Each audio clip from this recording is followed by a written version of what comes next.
برادران ملت اسلامیہ، السلام علیکم ورحمۃ اللہ وبرکاتہ۔ الحمد للہ وکفا وسلام علی حبیبہ المصطفیٰ، اما بعد فاعوذ باللہ من الشیطان الرجیم، بسم اللہ الرحمن الرحیم۔ ان اللہ وملائکتہ یصلون علی النبی یا ایہا الذین آمنوا صلوا علیہ وسلموا تسلیما۔ اللہم صل علی سیدنا محمد معدن الجود والکرم وآلہ واصحابہ الکرام وابنہ الکریم وبارک وسلم صلاة دائمة سرمدا ابدا۔ قال اللہ تعالی فی کلامہ البلیغ، اعوذ باللہ من الشیطان الرجیم، الا ان اولیاء اللہ لا خوف علیہم ولا هم يحزنون الذین آمنوا وکانوا یتقون لهم البشرى فی الحیاة الدنیا وفی الآخرہ، صدق اللہ مولانا العظیم۔ حضرات، قرآن عظیم کی آیات بینات یہ ببانگ دہل ہمیں اعلان کرتی ہیں کہ دنیا میں کچھ لوگ ایسے ہیں جن کو دنیا کی کسی بھی بڑی طاقت کا کوئی خوف نہیں ہوتا، اور نہ ہی کسی بڑی پاورفل طاقت کو دیکھ کر کے وہ گھبراتے ہیں۔ کبھی ایسا نہیں ہوتا۔ قرآن ان کے متعلق اعلان کر رہا ہے، اور یہ ہوتے کون ہیں جو بالکل بے خوف ہو کر زندگی گزارتے ہیں؟ وہ اللہ کے اولیاء کی جماعت ہے۔ الا ان اولیاء اللہ لا خوف علیہم، جو اللہ کے ولی ہیں۔ ولی کون ہوتا ہے؟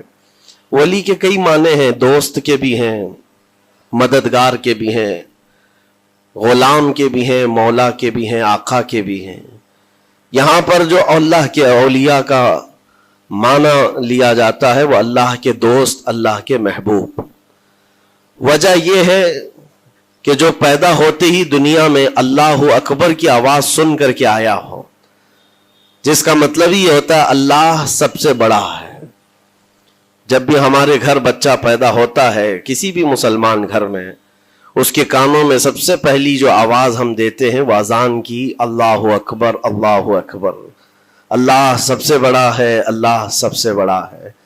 اور مسلمان کی زندگی جب ختم ہونے کو آتی ہے، ہماری روح نکل جائے اور ہمیں کفن دے کر جنازہ لا کر امام کے سامنے رکھا جاتا ہے، امام پھر ہمارے جنازے پر سب سے پہلی تکبیر جو باندھتا ہے اللہ اکبر کہہ کر، اللہ سب سے بڑا ہے۔ مسلمان کی یہ زندگی اس بات کے بیچ میں ہے کہ آیا تھا دنیا میں اللہ اکبر کہتے ہوئے، اور جا بھی رہا ہے دنیا سے تو اللہ اکبر کہتے ہوئے۔ جو اللہ کو سب سے بڑا مانتا ہو تو پھر دنیا کی کون سی ایسی طاقت ہے جو اسے خوف زدہ کر سکے؟ اسے کون سی طاقت ہے جو ڈرا سکے؟ لیکن بہت سارے ایسے ہیں کہ غفلت میں آ کر کے وہ کسی اور کو بڑا سمجھ لیتے ہیں، کبھی حالات کو بڑا سمجھتے ہیں، کبھی تخت و تاج کو بڑا سمجھ لیتے ہیں، کبھی طاقت و قوت کو، فوج کو، نظام کو، ان کا رعب اپنے سینے پر ڈال کر کے جینے لگ جاتے ہیں، جبکہ اللہ تعالیٰ فرماتا فلا تخشوہم واخشونی، ان سے مت ڈرو، مجھ سے ڈرو۔ اللہ کا خوف جس کے دل میں آ گیا، اللہ اس کو ہر خوف سے آزاد کرتا ہے، ہر خوف سے آزاد کرتا ہے۔ ہم ہندوستان کے جملہ مسلمان جتنے بھی ہیں، ایک مرد قلندر، مرد درویش، سیدی سرکار معین الدین حسن چشتی غریب نواز کے اس ہند میں رہتے ہیں۔ ظاہر سی بات ہے کہ ان کی سیرت ہم سب کے لیے ایک بہت بڑا مشعل راہ ہے، بہت بڑا نمونہ عمل ہے۔ آپ کو پتا ہے غریب نواز کو ہند الولی کہا جاتا ہے۔ وجہ یہ ہے کہ ولی کا ہندوستان ہے، یہ نہیں ہے کہ ہندوستان کا ولی، بلکہ یہ پورا ہند ہی ولی کا ہے۔ دربار غریب نواز سے ہندوستان کو جوڑا گیا ہے، سلطان الہند بھی کہا گیا، سلطان الاولیاء بھی کہا گیا۔ لیکن جانتے ہیں ان کے آنے کا راستہ اتنا پیچیدہ تھا۔ وہ سن 583 کی بات تھی، 583 ہجری چل رہی تھی، جب آپ حرم کعبہ سے نکل کر مدینہ طیبہ جا رہے تھے۔ اس وقت آپ کی عمر تقریباً 45 سال کے آس پاس کی تھی۔ نہایت ہی عبادت گزار، تقوی شعار، 20 سال اپنے پیر و مرشد کی خدمت کر کے وہ حرم کعبہ میں پہنچے تھے۔ 20 سال کے بعد جب مسجد نبوی میں گئے تو عجیب سی کیفیت تھی. سلام کیا رسول پاک صلی اللہ علیہ وسلم کے دربار میں تو جواب قبر انور سے یہ آیا وعلیک السلام یا معین الدین شیخ البر والبحر. اے معین الدین تجھ پر میری سلامتی ہو, اللہ کی سلامتی ہو جو خشکیوں کا بھی اور تریوں کا بھی تجھے امام بنایا گیا ہے. اور آواز یہ نبی کریم صلی اللہ تعالی علیہ وسلم کے دربار سے سننے والی آواز تھی. آپ گھبرائے تھے, تھوڑا سا سراسیمگی تھی. یہ ہندوستان کی طرف اشارہ کر کے میرے آقا صلی اللہ تعالی علیہ وسلم نے فرمایا تھا کہ تجھے ہند کی ولایت دی جاتی ہے. اس وقت تک سرکار غریب نواز کو نہ ہندوستان آنا کبھی ہوا تھا, نہ ہندوستان کے علاقوں کو آپ نے کبھی دیکھا تھا, کیونکہ سجستان جو یہاں سے کافی دور ہے, افغان کے قریب ایک علاقہ سنجر جہاں پر آپ کی ولادت ہوئی, وہاں سے نکل کر کے آپ نیشاپور میں آباد رہے. اس کے بعد 40 سال کے بعد حرم کعبہ اور حرم مدینہ میں رہے. لیکن اچانک یہ بات کہ تمہیں ہند کی ولایت دی جاتی ہے ایک تعجب والی بات ہے. نئی جگہ پر بھیجا جا رہا ہے.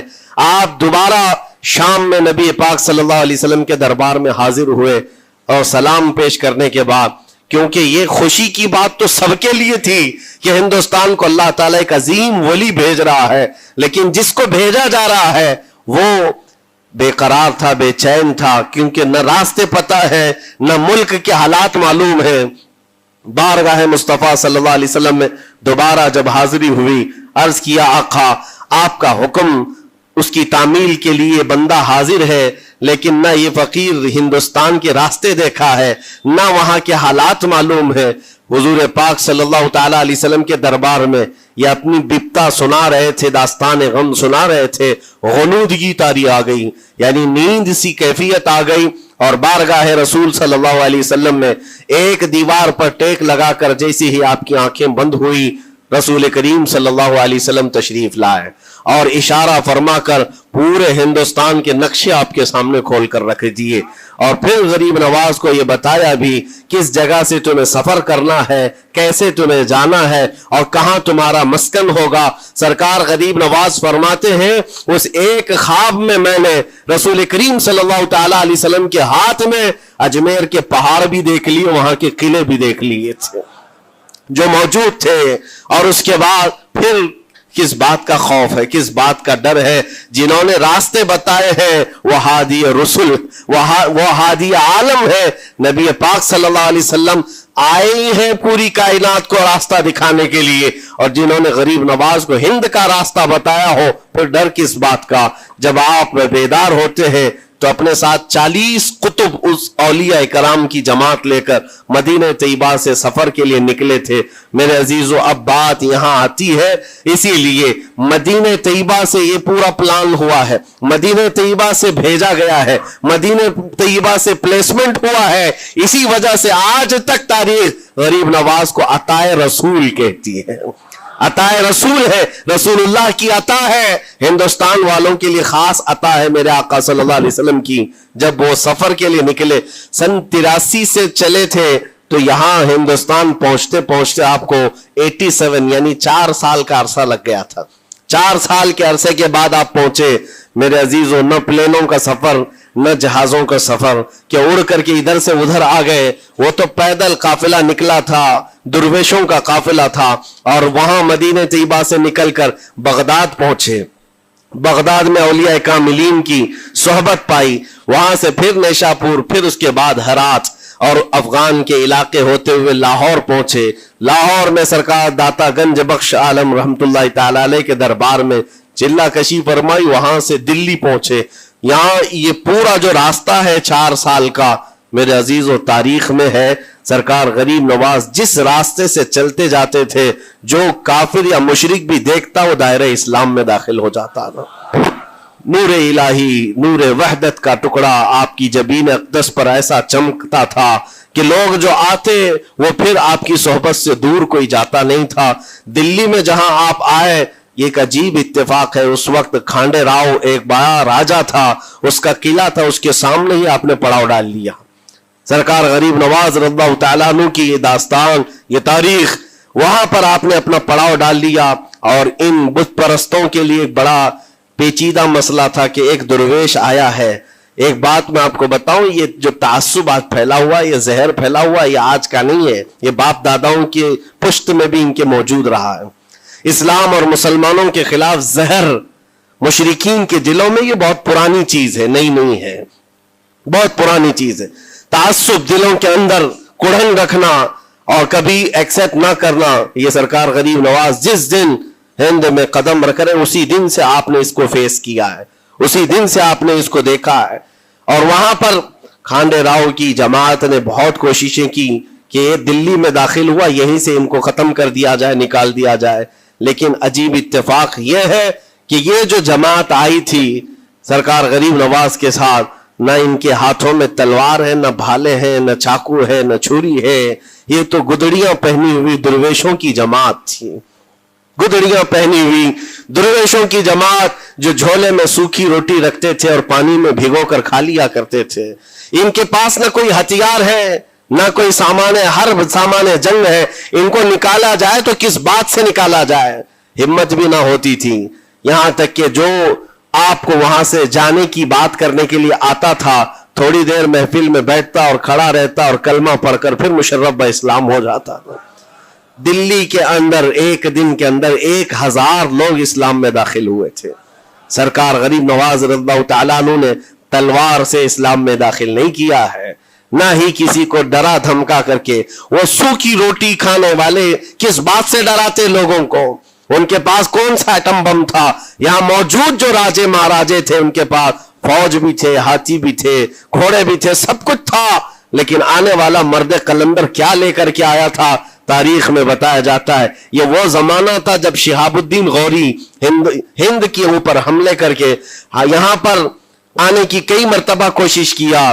یہ افغان کا بادشاہ تھا شہاب الدین غوری, جب ہندوستان پر کئی مرتبہ حملے کر کے ناکام لوٹ رہا تھا, بیچ راستے میں ان فقیروں کی جماعت سے بادشاہ کی جماعت کی ملاقات ہو گئی. سپاہی جا رہے تھے شکست کھا کر اور یہ درویشوں کا قافلہ ادھر آ رہا تھا. دیکھا پہچانی سی صورتیں لگتی ہیں. جا کر کے ایک سپاہی نے پوچھا, بابا آپ لوگ کہاں جا رہے ہیں؟ تو بابا جو جماعت میں آ رہے تھے انہوں نے کہا ہندوستان فتح کرنے جا رہے ہیں. بڑی بات ہے, گدڑیاں پہنے ہوئے, پیون لگے کپڑے ہیں, جھولیاں لٹکائے ہیں. اور اس نے دیکھ کر کے کہا مارا سپاہی نے, کہا یہ دیکھتے ہو ہمارے بادشاہ کی فوج ہے, اس میں ہاتھی گھوڑوں کی تعداد دیکھو, ذرا سامان جنگ تو دیکھو, اس میں نیزے تلواروں کی چھنک تو دیکھو, اور آپ یہ چند فقیروں کی جماعت لے کر ہند فتح کرنے کی بات کر رہے ہیں. تب سرکار غریب نواز کے کانوں میں آواز آئی تو آپ نے کہا اس سے کہہ دو فرق یہی ہے, تم جب لڑنے کے لیے جاتے ہو تو یہی ہاتھی گھوڑے اور تلواروں کے بھروسے جاتے ہو, معین الدین صرف اللہ اور اس کے رسول کے بھروسے جا رہا ہے. ہمارے پاس جو طاقت ہے وہ اللہ اور اس کے رسول کے ساتھ ہونے کی طاقت ہے. آج کے زمانے میں غریب نواز کا یہ جملہ ہمارا حوصلہ بڑھا دیتا ہے, کوئی ہو یا نہ ہو اللہ ہمارے ساتھ ہے, اللہ ہمارے ساتھ ہے. حالات جتنے بھی بدلتے جائیں لیکن میرے عزیزو اللہ حی و قیوم ہر چیز کو دیکھ رہا ہے, اس سے کوئی چیز غافل نہیں ہے. بعض لوگوں نے یہ شوشے چھوڑنا شروع کر دیے کہ اب ان کا مستقبل کیا ہوگا, اب ان کا فیوچر کیا ہوگا, نئی حکومتیں آئیں گی, نیا نظام آئے گا, اب تمہاری نہ مسجدوں کی خیر ہے, نہ میناروں سے آواز آئے گی, نہ تمہاری اذانوں کا اور نہ ہی تمہارے نمازوں کا کچھ فیوچر ہے. یہ سب باتیں ان لوگوں کے ذریعے سے آ رہی ہے جو کسی کے فضلہ خار ہیں یا کسی کے الیکشن کے پیسے کھائے ہوئے لوگ ہیں. میں کہتا ہوں جو سچا مومن ہے وہ اس بات پر عہد کرتا ہے, کربلا کی سرزمین پر بھی اذان کی آواز بند نہ ہو سکی تھی, جہاں بہتا خون بھی بتا رہا تھا اسلام زندہ ہوتا ہے ہر کربلا کے بعد. آج بھی حالات اگر ہمارے موافق نہیں ہے تو میرے عزیزوں نسلوں میں کوئی تو آئے گا جو صلاح الدین بن کر کے ابھرے گا, نسلوں میں کوئی تو آئے گا جو غریب نواز کا غلام بن کر معین الدین بن کر کے نکلے گا. اس لیے کہ حالات ہر وقت ایک طرح کے نہیں ہوتے. ہم نے تاریخ دیکھی ہے اور رب تعالیٰ کا قانون ہے, کبھی بادشاہوں کو فقیر بنا دیتا ہے اور کبھی فقیروں کو بادشاہ کا منصب عطا کر دیتا ہے. جب سرکار غریب نواز دلی کے سرزمین پر آپ بیٹھے ہوئے تھے اپنے صوفیہ کی جماعت کے ساتھ, ایک دسترخوان لگا ہوا تھا، دسترخوان لگا ہوا ہے، اولیاء اکرام کی جماعت ہے، ایک دوسرے سے بات چیت کر رہے ہیں۔ دلی میں اس وقت حالات عجیب تھے، ایک چھوٹا سا لڑکا جس کی عمر 13 یا 14 سال کی رہی ہوگی، وہ اپنے ہاتھ میں کھٹوری اور ایک تیر اور ترکش لے کر کے سامنے سے جا رہا تھا۔ اولیاء کی نظر اس پر پڑی، سرکار غریب نواز نے نظر اٹھا کر دیکھی، اور سامنے سے مجمع سے جانے والے بچے بہت سارے ہوتے ہیں، کوئی آیا گیا، لیکن غریب نواز نے نظر اٹھا کر دیکھا اور پھر صوفیہ کی جماعت سے کہا کہ دیکھنا یہ کل دلی کا بادشاہ بن کر کے نکلے گا، ہندوستان کی پوری سلطنت اس کے پاس ہوگی۔ تاریخ میں موجود ہے، غریب نواز کی زبان سے نکلا ہوا یہ جملہ، وہ لڑکا کوئی اور نہیں تھا، سلطان شمس الدین التمش، جو ہندوستان کا طاقتور بادشاہ بن کر کے نکلا تھا۔ ہاں، وہ جس کو چاہے نواز دے اور جس کو چاہے اٹھا دے۔ عزیزان گرامی وقار، ہمارے امتحان کی گھڑی چل رہی ہے، ہمارے حالات ابھی یعنی بیک کی طرف اگر جا رہے ہیں تو اس کا مطلب یہ نہیں ہے کہ ختم ہو گئے، ہم یہ دیکھتے رہیں گے اور رب تعالیٰ کی مدد کا انتظار بھی کریں گے۔ ہمارے ساتھ جو کچھ بھی ظلم ہو یا ناانصافی ہو، ہر ایک چیز کے لیے ہم اتنا ہی کہتے ہیں یہ وقت بھی گزر جائے گا، رات ہمیشہ نہیں ہوتی، صبح کا اجالا ضرور آئے گا، صبح کا اجالا آئے گا۔ عزیزان گرامی وقار، سرکار غریب نواز رضی اللہ تعالیٰ عنہ کا وہ جملہ یاد رکھو، ہم اللہ اور اس کے رسول کے بھروسے جیتے ہیں، اللہ اور اس کے رسول کے بھروسے جیتے ہیں۔ طاقتیں، قوتیں یا تخت و تاج ہمارے مخالف ہو جائے تو یہ نئی بات نہیں ہے، اسلام کے ساتھ یہ ہر بار ہوتا رہا ہے، اس سے پہلے بھی ہوا ہے، حالات ہمارے مخالف رہے۔ اولیاء کاملین کی جماعتیں دیکھیے، اہل بیت اطہار، رسول اللہ کی آل، اتنے میں آپ کو شہادت کے واقعات اگر بتا دوں، آپ کو تو صرف ایک کربلا معلوم ہوگا، ایک کربلا سنا ہوگا کثرت سے، لیکن جانتے ہو رسول اللہ کی آل میں سے کئی ایسے صاحبزادے ہیں جن کو جیلوں میں ایک سال نہیں 7 سال 8 سال تک بند رکھا گیا۔ امام موسیٰ کاظم رضی اللہ تعالیٰ عنہ کو 7 سال تک جیل میں رکھا، زنجیروں سے باندھا اور زہر دے کر کے ان کو شہید کیا گیا ہے۔ حضرت امام محمد بن حسن عسکری 20 سال تک جیل میں کاٹے ہیں۔ یہ رسول اللہ کے گھر والوں کی بات کر رہا ہوں۔ سیدنا زید شہید جن کو سولی پر چڑھا دیا گیا تھا، یہ امام حسن مجتبیٰ کی اولاد میں سے ہے۔ یہ سارے خونی داستانیں یہاں اسلام کی تاریخ میں موجود ہے۔ جب اسلام اس وقت نہیں رکا تو اب کیا خاک رکے گا؟ اسلام اب نہیں رکنا ہے، قیامت تک اس کی حفاظت اللہ کریم فرمائے گا، اللہ کریم فرمائے گا۔ ہم جیسے آئیں گے اور چلے جائیں گے، لیکن اسلام کو پھلنا پھولنا ہے، یہ پھلتا پھولتا ہی رہے گا انشاءاللہ۔ آپ کی ذمہ داری اتنی ہے، آپ کی اتنی ذمہ داری ہے، حالات دیکھ کر کے بچوں کو یہ نہ کہنا کہ بیٹا آپ جیسے حالات چل رہے ہیں ویسے ہی چلتے رہو، نہیں، اپنے بیٹوں کو یہ ترغیب دینا کہ بیٹا آج ہم امتحان کی گھڑی میں ہیں، کل اگر اللہ نے حالات اچھے کر دیے تو یاد رکھنا جس جگہ بت کدے بنے ہماری مسجدوں کو توڑ کر انشاءاللہ وہاں سے اذان کی آواز پھر سے گونجے گی، اذان کی آواز آئے۔ یہ بچوں کو نصیحت ہونی چاہیے، ہماری تاریخ مٹانے سے مٹتی نہیں ہے، ایک دور آئے گا پھر جب اللہ کریم چاہے تو یہ تاریخ کھل کر کے لوگوں کے سامنے آئے۔ ہم کسی پر ظلم کرنے کی اجازت ہرگز نہیں دیتے، اور ساتھ ہی اسلام یہ بھی کہتا ہے ظلم ہو جائے تو سہنے کی اجازت بھی نہیں ہے، آپ کو حق بات بول کر جانا ہے، حق بات پہنچا کر کے جانا ہے۔ بولنے میں کیا ہے، ہماری زبان کاٹی جائے گی، ہماری گردن ماری جائے گی، لیکن حق بات کی حفاظت نسلوں تک منتقل کرنا اللہ کریم کی طرف سے ایک بہت بڑا انعام ہے، اس کا بہت بڑا انعام ہے۔ یہ تو ہم کر ہی سکتے ہیں، ہماری نسلوں کو یہ بات بتائیں گے انشاءاللہ العزیز۔ یہ غریب نواز کا ہندوستان کل بھی تھا، آج بھی اور ہمیشہ رہے گا انشاءاللہ۔ سرکار غریب نواز کا پھیلایا ہوا یہ چراغ کبھی پھونک کے پھونکوں سے بجھایا تو نہیں بجھایا جا سکتا۔ آپ دلی کی سرزمین سے جب اجمیر معلیٰ پہنچے تھے، یہ تقریباً 7 مہینے کا سفر تھا غالباً۔ اس سفر کے دوران کئی ہزار لوگ اسلام میں داخل ہوئے تھے، اور آپ کو اس کے بعد کی تاریخی حالات معلوم ہیں۔ جادوگروں نے مقابلہ کیا، راجوں مہاراجوں نے، بادشاہوں نے مقابلہ کیا، اور فوج نے مقابلہ کیا، نہ جانے کتنے لوگ۔ ایک بار تو ایسا ہوا کہ انا ساگر کی اس پہاڑی پر آپ ذکر میں مشغول تھے، راجے نے کئی مرتبہ یہ سوچا کہ ان کو مار کر کے یا کسی طرح سے بھگائیں، لیکن جب نہیں ہوا تو راجہ سے کسی نے کہا یہ منتر والا کوئی فقیر ہے، اس کا توڑ منتر والے سے ہی ہوگا. تو اس وقت جو بہت بڑا ان کا ایک منتر جاپ کرنے والا پجاری تھا، اس وقت اس تاریخ میں اس کا نام رام دیو بتایا گیا ہے، یہ والا نہیں ہے، اس زمانے کا تھا. اور اس کو راجا نے جا کر کہا، وہ کبھی کسی سے مقابلے کے لیے آیا نہیں تھا، اس نے حامی بھر لی کہ ہاں ٹھیک ہے، میں جاؤں گا، دیکھتا ہوں کون فقیر آیا ہے ہماری اس دھرتی پر، اور میں جاپ کروں گا، اگر جادو ہے تو جادو سے میں کاٹ دوں گا.